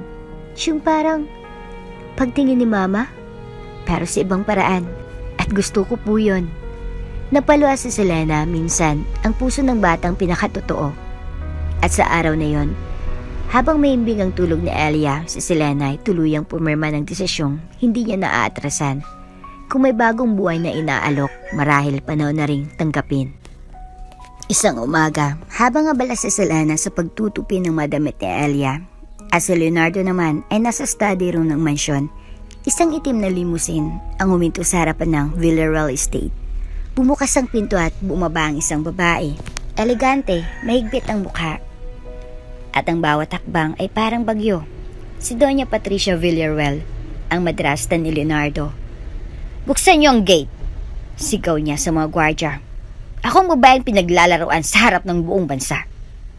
Sa loob, pinatawag agad si Leonardo. Wala pa man sa sala, naririnig niya na ang tinig ng babaeng minsan ay siyang nagpapatigil sa lahat ng kagustuhan niya sa buhay. Paglapit niya, sinalubong siya ng malamig na titig ni Doña Patricia. Anong klaseng kabaliwan nito, Leonardo? Panimula ng ginang, nakataas ang kilay. Naniningkit ang mga mata. Bata? Tagapagmana? Isang anak ng isang babaeng pinatalsik ko noon para sa ikabubuti mo? Hindi mo ako prinotektahan. Mariing sagot ni Leonardo. Pinarusahan mo ako nang hindi ko alam. Hindi kita pinarusahan. Sigaw ni Doña Patricia. Iniligtas kita sa pagkasira ng pangalan ng pamilyang ito. Hindi mo ako pinakailaman noon para sa pamilya. Mariing dagdag ni Leonardo. Ginawa mo yun para manatili ka sa poder. Dahil alam mong kapag may sarili na akong pamilya, mawawalang hawak mo sa akin. Walang kwentang sinasabi mong yan. Ang mahalaga, hindi ko papayagan na ang batang yan ang umupo sa pangalan natin. Anak siya ng Kaiyan. Tumayo si Selena sa hagdanan. Bitbit si Elia, nakapajama pa. Diyos ko. Bulong ni Doña Patricia. Nakatingin sa babae. Ikaw pa rin pala. Napapikit si Elia sa ina. Mama, sino po siya? Isa lang siyang panauhin anak. Sagot ni Selena, pinipigilan ng galit. Lumingon si Doña Patricia kay Leonardo. Makinig ka sa akin. Kapag hindi mo binawi sa publiko lahat ng sinabi mong may anak ka, kakasuhan kita. Ipapa-audit ko ang kumpanya mo. Papatalsikin kita sa board. At ang batang yan, ipapawalang bisa ko ang paternity kong kinakailangan.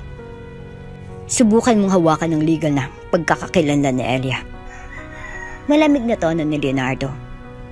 At isusumiti ko sa korte ang lahat ng ebidensya ng ginawa mong pananakot noon. May ebidensya ako ng DNA test. May testigo ako. Ang dating sekretarya mong binayaran noon. Napata si Doña Patricia. Hindi siya sanay na matapang si Leonardo. Wala akong karapatang sirain ang buhay ng isang bata para sa kapangyarihan. Dagdag niya, hindi ko na kailanman papayagan niyon. Pipiliin mo talagang babaeng yan kaysa sa sarili mong pamilya? Sumbat ng ginang. Tama ka. Matigas ang sagot ni Leonardo. Pipiliin kong anak ko. At kung pamilyang tinutukoy mo, ito na yun. Si Ellie ang pamilya ko. Tumalikod si Doña Patricia, galit na galit. Hindi pa tayo tapos, Leonardo. Hindi ako bababa ng walang laban. At tuluyang umalis ang matandang ginang. Iniwang nakabukas ang mga sugat ng lumang kontrol at kasinungalingan. Kinabukasan, laman ng balitang kontrobersya. Breaking news. Villarreal Empire under fire. Secret Daughter sparks corporate divide. May mga kritiko, may mga chismis, may mga shareholders na nagtanong kung totoo nga bang anak ni Leonardo si Elia. At sa araw na yon, tumayo si Leonardo sa harap ng media sa isang press conference. Nakasuot siya ng simpleng dark suit. Walang branding, walang politika, kundi ang puso ng isang ama. Magandang hapon sa inyong lahat. Panimula niya. Maraming tanong, maraming haka-haka, maraming nagtatangkang sirain ang katahimikan ng anak ko. Tumingin siya sa mga kamera. Hindi ako narito bilang CEO. Hindi ako narito bilang Villarreal. Narito ako bilang ama. Ipinakita niya ang DNA result, pinakita ang litrato ni Elia. At sa unang pagkakataon, marinig ang buong bayan ang pangalan ng batang minsan ay itinago sa dilim. Si Elia ang anak ko. Hindi siya kaiyan. Hindi siya lihim. Isa siyang biyaya. At kung may sino mang gustong magbanta sa kanya, tandaan niyo, ako ang una nilang makakatapat. Tahimik ang buong silid, walang nagsalita. Pinoprotektahan kong karapatan ng anak ko, hindi dahil sa pangalan namin, kundi dahil isa siyang tao, isa siyang batang dapat igalang, hindi pag-usapan.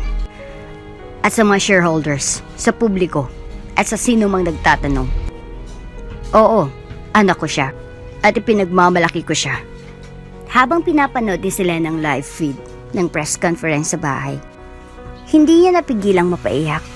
Sa tabi niya, si Elia ay abalang nagkukulay. Mama, sabi ng bata, bakit ka umiiyak? Ngumiti si Selena, binunasan ang luha. Wala anak, masaya lang si Mama. Si Tito Leo po ba yung nasa TV? Tumango siya. Oo. Ngumiti si Elia. Ang galing po niya magsalita. Pwede ba siyang maging tatay ko? Matagal na siyang tatay mo, anak. Bulong ni Selena. At sa unang pagkakataon, sinabi ito ng buo ang loob. Muling bumalik ang spotlight kay Leonardo Villarreal. Ngunit ngayong araw, hindi dahil sa negosyo, hindi dahil sa corporate empire na kanyang pinamumunuan, kundi dahil sa isang press conference na tinawag niyang personal. Lahat ng network naroon, lahat ng kamera nakatutok sa stage, lahat ng mata nakatitig sa lalaking minsang tinawag the coldest CEO in the Philippines. Ngayon, kinikilalang isa sa pinakamainit ang puso. Nakatayo si Leonardo sa gitna ng press room, suot ang puting barong, walang alahas, walang luxury watch, walang branding. Sa likod niya, isang malaking screen ang nagpapakita ng larawang magkasama sila ni Elia, nakangiti, magkaakbay sa hardin. Ngunit ang mas kapansin-pansin, naroon rin si Selena nakaupo sa audience section kasama si Elia. Malapit sa platform, hindi niya alam kung bakit siya pinilit ni Leonardo na pumunta. Basta ang sabi lang nito, may sasabihin ako, gusto kong ikaw unang makarinig. Tumikim si Leonardo, huminga ng malalim, tumitig sa mga kamera. Magandang hapon, panimula niya. Maraming beses na akong humarap sa media bilang negosyante, bilang boss, bilang Villarreal. Pero ngayon lang ako tatayo sa harap niyo bilang ako, bilang Leonardo, bilang ama.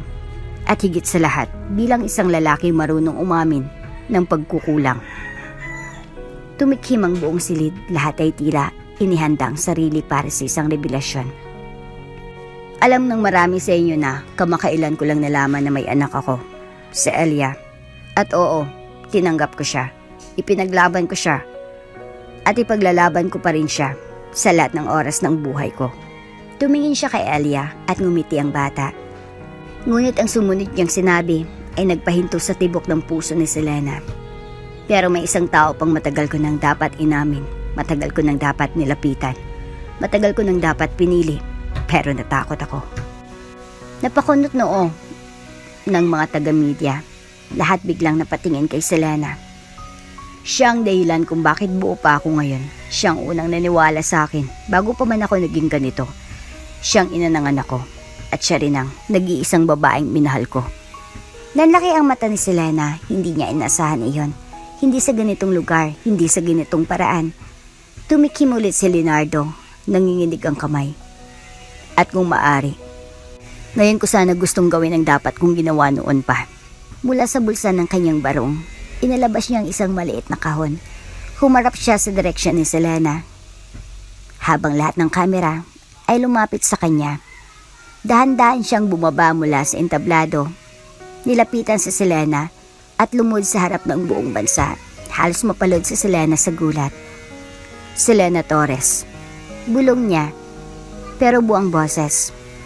Hindi ko na kayang itago. Hindi ko na kayang bagkunwaring sapat ng pagiging tatay ko lang kay Ella. Gusto ko maging buong pamilya. Gusto kitang makasama. Hindi lang bilang ina ng anak ko, kundi bilang asawa ko. Will you marry me? Napasinghap ang buong press room. May ilang sumigaw, may ilan ang napaluha. Ngunit sa Selena, nanatiling tahimik. Hindi siya makapaniwala. Hindi dahil hindi niya alam ang sagot, kundi dahil natabunan siya ng lahat ng damdaming pilit niyang nilabanan sa mga nakaraang taon. Ang lalaki sa harap niya ay ang parehong lalaking iniwasan niya, nilabanan niya, kinakatakutan niyang muli niyang mamahalin. At ngayon, narito ito, nasa harap ng buong mundo, humihingi ng pangalawang pagkakataon. Lumod si Elia sa tabi ni Leonardo, hinawakan ng kamay ng ina. Mama, bulong ng bata, pwede po bang magbuo tayo? Doon na tuluyang bumigay si Selena, tumulo ang luha niya, tuloy-tuloy. Tahimik pero matindi. Hirap pa rin siyang sumasagot. Lahat ng mata ay nakatingin sa kanya. Ngunit sa gitna ng katahimikan, tumayo si Selena, hinawakan si Leonardo sa balikat at mahigpit siyang niyakap. Wala pa ring salita. Ngunit sapat na iyon para kay Leonardo dahil sa yakap na iyon, naroon ng pagpayag. Sa harap ng buong bansa, sa harap ng lahat ng nakatingin. Hindi oo ang narinig nila, kundi isang yakap na may kasamang luha ng kapatawaran, ng pag-ibig at ng muling pagbubuo. At sa yakap na iyon, buong buo pa rin niyakap ng mundo si Elia bilang anak at si Selena bilang babaeng piniling mahalin kahit ilang ulit pang masaktan. Ilang linggo matapos ang naging viral na proposal ni Leonardo, tuluyan ang tumira sa Villarreal Mansion sina Selena at Elia. Hindi naging madali ang unang araw sa kabila ng ingranding silid ng magarang banyo at ng malalaok na bintana na natili pa rin ang kaba sa puso ni Selena Para bang bawat hakbang sa marble na sahig ay paalala ng pagkakaibang mundong pinasok niya, mula sa pagdi-deliver ng pagkain sa ulan hanggang sa pagiging kasintahan ng isa sa pinakamakapangyarihang lalaki sa bansa. Ngunit sa bawat araw na lumilipas, unti-unti ring nawawala ang takot na iyon. Good morning, Ma. Bati ni Elia isang umaga habang may dalang tray ng cereal at gatas. Ako po ang gumawa. Napangiti si Selena. Talaga? Sino nagturo? Si Papa. Proud na sagot ng bata. Tito Leo dati, pero ngayon, Papa na. Sabi niya, okay lang daw po. Hindi na napigilan ni Selena ang luha sa gilid ng kanyang mata. Hindi dahil sa gatas o sa cereal, kundi sa titig ng anak niyang masigla na, malusog at may bagong kinang sa mga mata. Thank you, anak. Sagot niya, sabay yakap sa bata. Maya-maya pa ay bumaba na si Leonardo mula sa taas. Nakasuot ang simpleng polo at jogging pants, hawak ang isang toy airplane. Partner! Sigaw niya kay Elia. Ready ka na bang mag-flight training? Tara na, Papa! Sabay takbo ng bata, hawak ang kamay ng ama. Hindi makapaniwala si Selena habang pinagmamasdan ang dalawa ng dating malamig at abalang CEO. Ngayon ay marunong nang gumuhit ng Crayola, magbuo ng Lego, at umambling sa damuhan kasama ang isang batang tuwang-tuwa sa piling niya. Sa mga sumunod na araw, naging bahagi na ng araw-araw ang masayang tawanan sa loob ng mansyon. Tuwing umaga, sabay-sabay silang kumakain ng almusal. Si Selena ang nagluluto ng paboritong sinangag na Elia. Si Leonardo ang naghiwa ng prutas. Tuwing hapon, may garden time. Si Elia ay nagtatanim ng kamatis habang si Leonardo ay nagbabasa ng libro. Malapit sa kanya, si Selena tahimik na nagmamasid. Hindi ko akalaing kaya mong tumawa ng ganyan. Biro ni Selena ng isang gabi habang nasa veranda sila ni Leonardo. Kahit ako, hindi ko na maalala ang huling beses na tumawa ako ng ganito.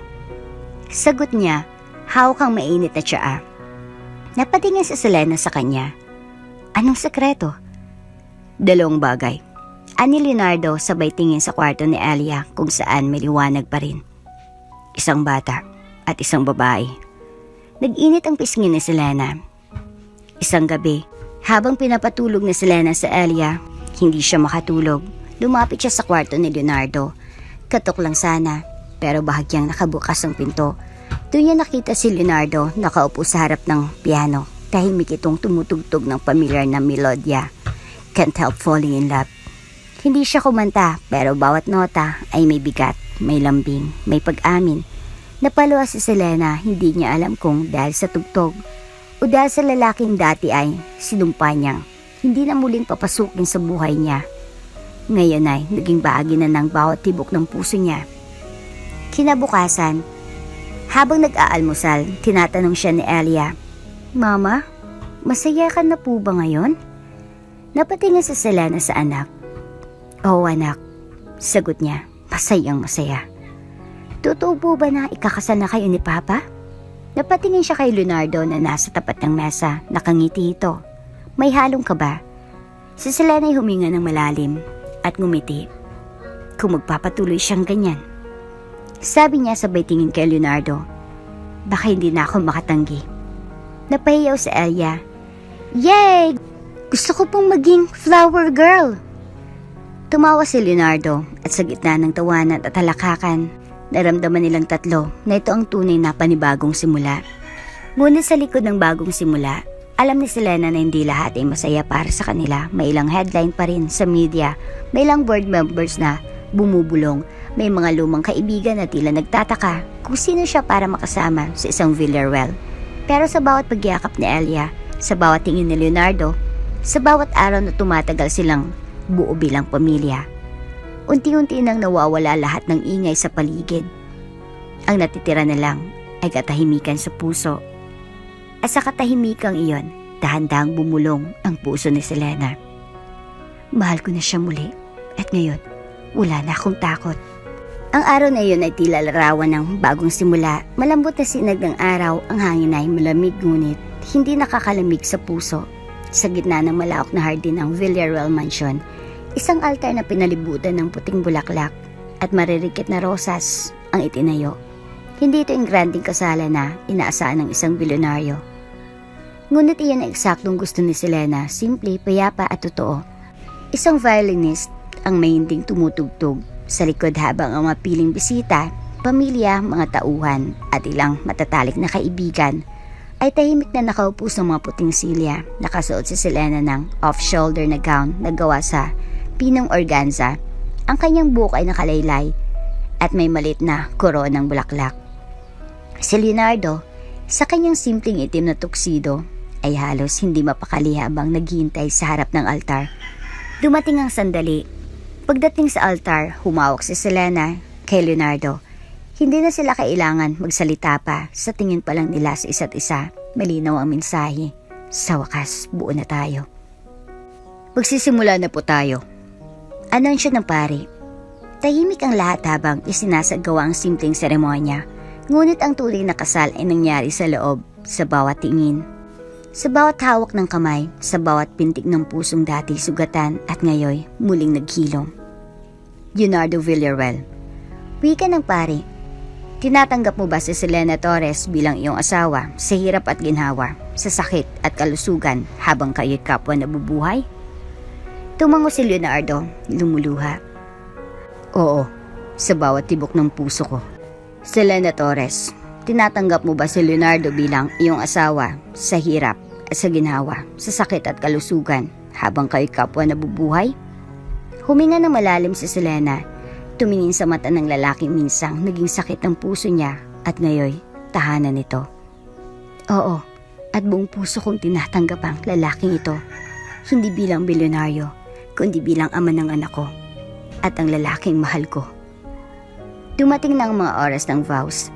Naglabas si Selena ng pirasong papel, pero pagkatapos ng isang sulyap dito, ibinulsa na lang niya ito. Tumingin siya kay Leonardo, nanginginig ang tinig niya sa emosyon. Hindi ko akalain na darating ulit ang araw na ito.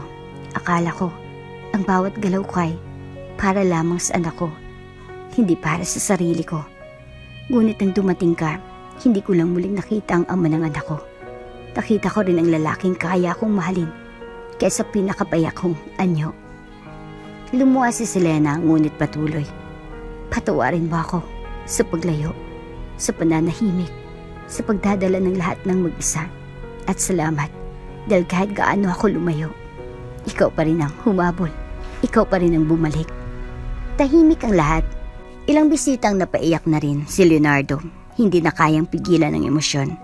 Siya naman ang nagsalita. Selena, akala ko noon, ang pagiging bilyonaryo ang sukatan ng tagumpay. Pero lahat pala ng kayamanan ko ay walang halaga kung wala ang dalawang taong pinakamahalaga sa akin. Tumigil siya. Tumingin kay Elia na nanonood mula sa gilid ng altar. Hindi ko kayo nakita lumaki. Hindi ko narinig ang unang iyak ng anak natin. Hindi ko na ipadama noon kung gaano kita kamahal. Pero ngayon, sa harap ng Diyos, sa harap ng lahat ng ito, pangako ko, hindi ko na kayo iiwan kahit kailan, kahit anong mangyari. Umiyak si Selena. Tumango siya habang tinatanggap ang singsing mula kay Elia. Isinot ito ni Leonardo sa daliri niya at pagkatapos siya naman ang nagsuot sa lalaki. Sa kapangyarihan ng Diyos at ng batas. Wika ng pari. Idinideklara ko kayong mag-asawa. Maari mo nang halikan ang iyong kabiyak. Hindi lang halik ang ibinigay ni Leonardo. Yumakap siya kay Selena. Mahigpit. Parang yakap ng isang taong minsan nang nawalan at ngayon ayaw nang bumitaw. Palakpakan. Si Elia tumakbo sa gitna at sumigaw. Yay! Buo ng pamilya natin! Natawang mga bisita, si Leonardo yumuko at binuhat si Elia. Totoo yan anak, simula ngayon wala nang iwanan. Kinagabihan, habang tahimik na kumakain ng pamilya sa hardin, tanong ni Elia, pwede na po ba akong matulog sa gitna niyo ngayon? Tumingin si Selena kay Leonardo at sabay silang tumawa. Pwede, sabi ni Selena, pero bukas, sarili mong kama ha? Deal! Sagot ni Elia. Sa gabi ring iyon, habang nakahiga silang tatlo sa isang kama, tumingin si Selena kay Leonardo. Hindi ko akalain na ang pinakamalaking sakit ko noon siya rin magiging dahilan kung bakit ko mararanasan ng ganitong saya ngayon. Selena. Bulong ni Leonardo. Lahat ng sakit may dahilan. Pero minsan, ang dahilan ng sakit ay para makahanap tayo ng tunay na pagmamahalan. 2 taon matapos ang kasal, Celia ay nagsimula na sa kanyang unang taon sa school. Kilala na siya bilang anak ng bilyonaryo, pero mas kilala siya bilang mabait, matalino, at may mga magulang na parehong nagmahal sa kanya higit sa lahat. At sa bawat family day, sa bawat tawanan, sa bawat pangarap, isang bagay lang ang malinaw. Minsan ang tunay na pagmamahalan ay hindi hinahanap. Ito ay binabalikan at pinipiling yakapin muli sa tamang panahon. At dito na nga po nagtatapos ang ating kwento. Hanggang sa muli. Bago ka pa lang sa channel neto, ibang kwento ni Ate Jane, istorya mo, ikwento ko. Huwag kalimutang pindutin ang notification bell at subscribe po.